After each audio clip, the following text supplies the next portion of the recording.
Live from our 7 Tasmania studios, your nightly news with Kim Miller begins now. Good evening. Leading tonight's news, a Swansea couple will likely die behind bars after being found guilty of shooting dead their former son-in-law Shane Barker at his Campbelltown home 14 years ago. His supporters let out a gasp of relief as Cedric and Nolene Jordan were sentenced to 22 years behind bars for a murder where they showed no remorse. Relieved relatives called the verdict light between the darkness. I hope Dad and Shane are up there smiling down on us today. Today had been 14 years coming. Shane Barker was killed at his Campbelltown home on a cold August night in 2009. In 2020, his former parents-in-law were charged with his murder. Do you have anything to say to the victim's family? No, not at all. Are you both murderers? Turns out they are. The 12-person jury was unanimous, finding both Cedric and Nolene Jordan guilty of the execution-style shooting. For Justice Pearce, mitigating factors were few and far between. He described the killing as a planned, premeditated and intentional murder, where Shane was left to die, and the Jordans showed no remorse. Their age and failing health softened the sentence to a small degree, but the couple will likely die in jail. They'll be in their 80s by the time they're eligible for parole. We are so grateful that they saw through the lies and deceit. Shane's ex-wife Rachel walked free, but with the knowledge her parents' web of lies had untangled. Tales around trips to KFC when the murder took place and a supposed lack of motive were thrown out. In the end, the jury found Cedric Jordan shot 4 bullets into Shane Barker's back and Nolene was in on the crime. A callous killing Shane's mother described as cowardly. We've had a lifetime of sentence, having to wait for this. Someone who couldn't be here for today's verdict is Shane's father, Rob, who died of a stroke in 2018. The family believes the stress of Shane's murder sent him to an early grave. But at least symbolically, they felt Rob was with them the whole way through this trial. I wore this coat for Dad. He's with us. There's no winners, but we're extremely happy with the outcome. An outcome unbottling 14 years of agony and anxiety for Shane Barker's family. Tom Johnson, 7 Tasmania News. There are grave concerns for a Belgian tourist missing on the west coast.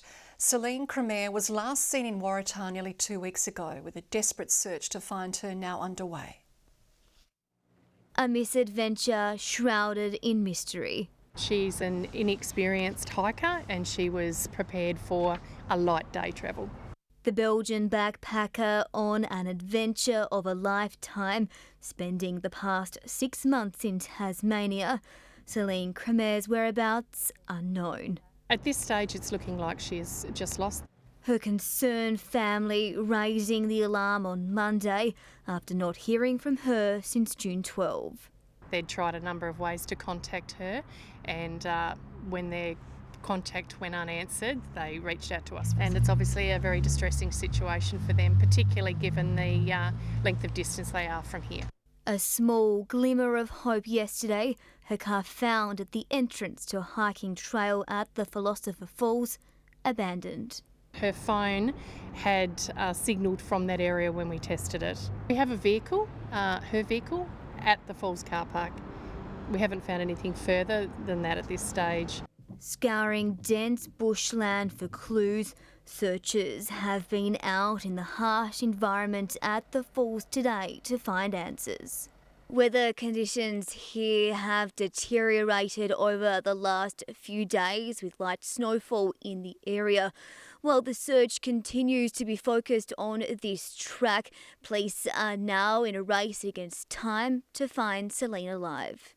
Anyone who has been in the Philosopher Creeks Falls area from the 17th of June onwards is asked to contact 131 444 if they have any information. The search will resume at first light tomorrow. Victoria Eastoe, 7 Tasmania News. A 21-year-old man has died in hospital after sustaining a head injury near the West Ulverston Football Club on Saturday night. The man didn't seek medical treatment until Monday and was airlifted to the Royal Hobart Hospital. Police believe he may have fallen off the rear of a vehicle. The state's peak business lobby has accused the government of gaslighting Tasmanians by saying they'd found a fix for risk energy prices. standing shoulder to shoulder with the social services sector. They claim the generous concessions aren't cutting the mustard. In the face of spiralling power prices comes an unlikely alliance. I was talking to one business that literally can't put on 2 apprentices this year because of the cost of energy increasing in his business. This is an issue that impacts all of Tasmania, whether it be community service organisations, households or businesses. Blasting energy policy off the back of a 9.51% power price rise announced last week and said to hit consumers this weekend, and accusing the state government of gaslighting by saying the problem's been fixed. In Tasmania, we're in the lucky position of owning our generator, so we have a position where government can be more active in making sure that our power prices are under control. Maintaining and upgrading hydro is not cheap. Pointing to record concessions being offered to households and businesses. We'll always take into account the interests of business, and that's why we've delivered for 35,000 businesses a $650 rebate. These are short-term solutions and they don't give household budgets surety and certainty for the future. Labor's continued their calls for a cap to curb creeping costs. The government needs to wake up and listen. They're not listening to the Labor Party raising these concerns, but now they're ignoring the community as well. They're ignoring major stakeholders. Cost of living concerns not going away. Josh Duggan, 7 Tasmania News. Accommodation is set to be improved for people with special needs and their carers. A $1.3 million project will see 4 new properties built in Devonport, Launceston and Hobart. The 2-bedroom units have been designed and developed to national standards. It's got full disability design bathrooms, doorways, all the areas where egress is required. And we're pleased with that investment. This will absolutely deliver for Tasmanians with special needs. The first of these homes will be completed in the coming weeks. But in a blow for the government, they've confirmed they will miss their target of 1,500 new homes by June 30. Despite 380 new builds being completed this month, only 1,400 will be delivered by the deadline. The Minister says a recent spate of property damage has slowed the process. There have been very significant vandalism issues over the last month in particular, which has been incredibly disappointing, and I know Tasmanians would join me in being disappointed. It's expected the target will be reached by the end of July.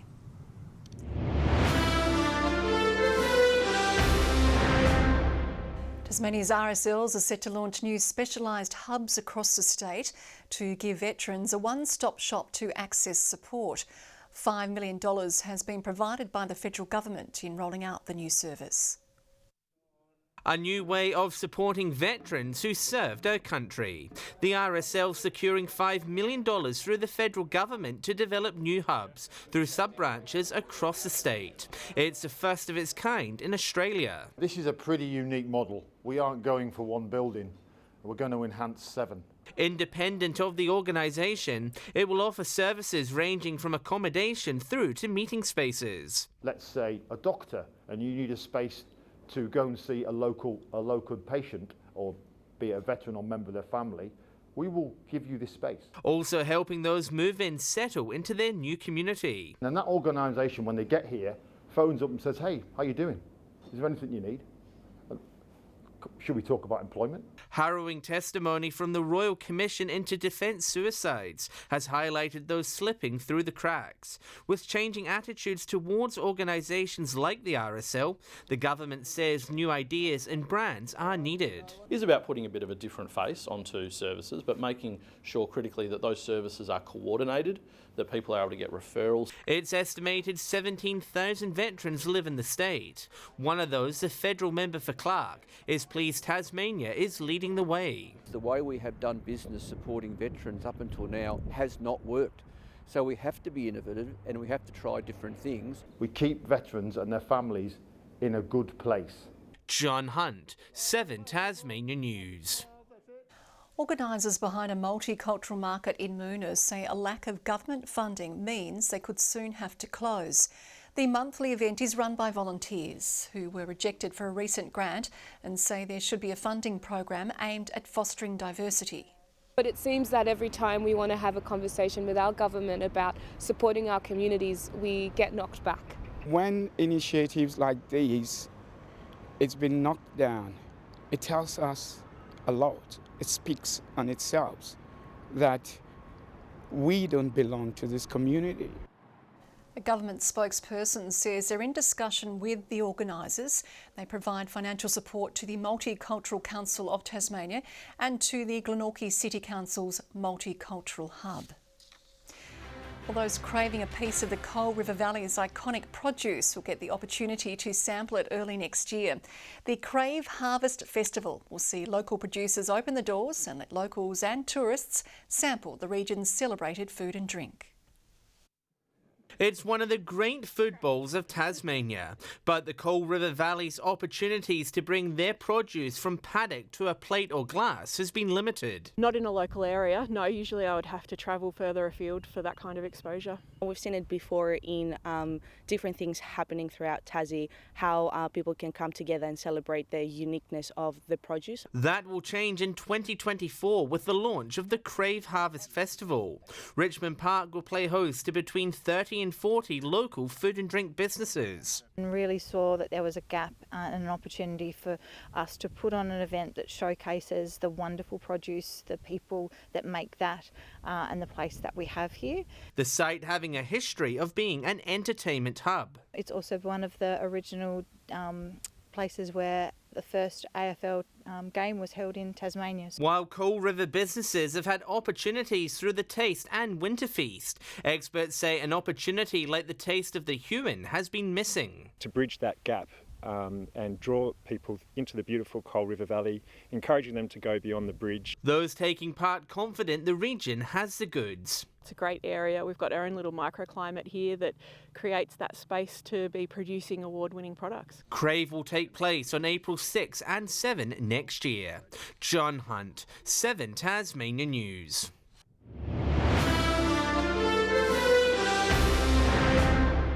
Kingborough is putting forward 7 players for the upcoming state game against Queensland. The game will be the first time the map has been dusted off for an open-age senior match since Tassie took on the NEFL in 2017. Players from the NTFA and the North West Footy League are also included. It's the best team that we think is going to play the way that we think will win the game. There's some really good players that have missed out, and it's just unfortunate that we're playing one game. Women's coach Deb Reynolds has also had the task of bringing players together from across the state. Probably one of my strengths, actually bringing a group of people together in a short period of time. So I really looked forward to that, and I think Saturday will prove that that's actually been achievable. There hasn't been a senior women's state game since 2016. A South Sudanese-born big man is the final addition to the Jack Jumper squad for NBL 24. 6'10" Majok Deng joins the squad after 4 years with the Taipans, bringing a little more grunt to the Jackies' interior. Despite his playing time drying up in far north Queensland last year, he's confident he can get back to his best. That's been my focus, trying to do all the little things, trying to make sure I earn all my spot, because I don't want anything given to me and or anything promised to me. I want to work for every little thing. One thing we sort of, in our first 2 seasons, we've probably been a little bit short, so that was something we were conscious of this year, is going out and trying to find a bit of size. The 30-year-old has signed on a 1-year deal. The Hobart Chargers men's side is already looking ahead to next season, ahead of a tough road trip this weekend. Last weekend's loss to Nunawading left Hobart 3 games outside the top 8 with 3 games to go. Facing Sandringham and Casey this weekend, their coach says keeping the group together and continuing their development is a key focus. Everyone's talking about how far they've come and in such a quick time, but the worry is now we finish in 3 weeks is continuing to work with those kids over the summer.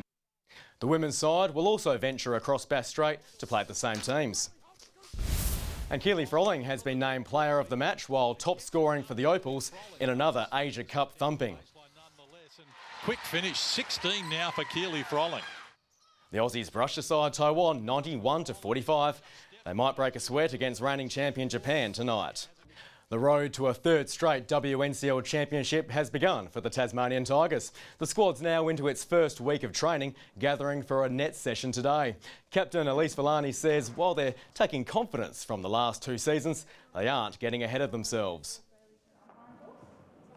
We know that our game plan works, but now it's about understanding that we're being hunted by everybody else in the competition, and our duty now is to stay ahead of the pack. The schedule for the upcoming season is yet to be released. Good evening. Hobart today, 10 degrees, Launceston and Devonport 12, Burnie reaching 11. St Helens, Low Head and Flinders Island, the state's top with 12. King Island, Wynyard, Friendly Beaches and Bushy Park, all 11. 10 was the top for Maria Island. Strawn 9, the Hearts Mountains and Lyowini a very chilly 1 degree. With minimum temperatures generally within a degree or 2 of average. Cloudy conditions about Western Tasmania with partly cloudy conditions about central and southern parts of the state. Frontal cloud that crossed the state weakens as it moves to the north and east. Speckled cloud indicating a cold air mass that lies across the state. An extensive cloud band continues from the Kimberley over central Australia into New South Wales. Tomorrow, the large high is expected to move over the south of WA and extends a ridge over the south of the continent. A trough and associated low can be seen approaching Tasmania from the southwest. To coastal waters, west to southwesterly winds 20 to 30 knots, increasing to 35 knots about northern, western and southern waters. The west and south can expect west to southwesterly swells 3 to 4 metres, building to 5.5 metres. A gale warning is in place from Sandy Cape to St Helens Point to include Bank Strait and Franklin Sound, also from Wineglass Bay to Sandy Cape. A strong wind warning has also been issued for Storm Bay, the Channel and the Upper East Coast. Tomorrow, Hobart and New Norfolk, showers and 12, 11's the top for Cygnet. Launceston expecting 12, showers for Devonport 13, a morning frost is installed for Campbelltown. Showers predicted across the west coast for Burnie, Strawn and Smithton. Cloudy conditions to the east, St Helens 12, Swansea 13 and Fingal 11. And to the 3-day forecast as we approach the weekend. Friday, showers about western, southern and central areas, mainly fine elsewhere. Strong and gusty west to southwesterly winds expected to ease during the evening. Saturday, showers continue about western, southern and central areas, mostly contracting to the west and far south by the evening, otherwise mainly fine. Sunday, fine, apart from a light shower about the west and far south, patchy morning frost about inland areas. And to the mainland tomorrow, Perth, cloudy, 17 degrees. Alice Spring, just 11 degrees. Winds easing in Brisbane, partly cloudy in Sydney and in Melbourne. And currently Hobart, partly cloudy, 7 degrees. Launceston, cloudy with 5. Devonport also partly cloudy with 6. And just like that, Kim, we are halfway through the working week. We are, just the way we like it. Thank you, Kaya. And that is all your news for now. Home and Away is coming up next. Enjoy your evening, everyone. Good night.